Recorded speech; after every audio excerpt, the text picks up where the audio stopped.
ما سيدا شيء سيدا قالها جري ما نقنا جري محا سياسة ما يقران ومعناه كهلان فقارياش وكذا كهذا شان وكله وعاد كان بين جلسان محا هرتاين dhaqanka uu ku taagan yahay صح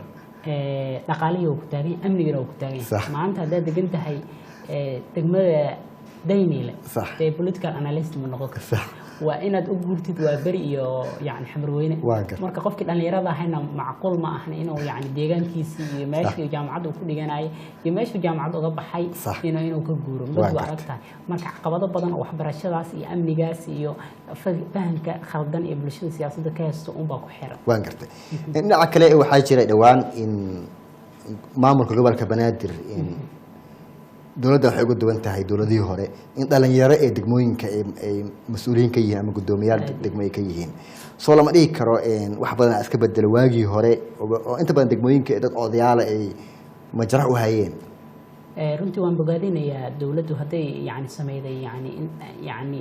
gudoomiyaal degmo dhalinyaradu runtii waa xoog wadanka u leeyahay qofka dhalinyarada maanta wuxuu fahmayaa baahida wadanka u leeyahay marka waan bogaadinayaa hadii dawladdu yani gudoomiyaal degmo ay magacaawday gudoomiyaashiisa waxay sahlaysaa in adeegga dawladda la baahiyo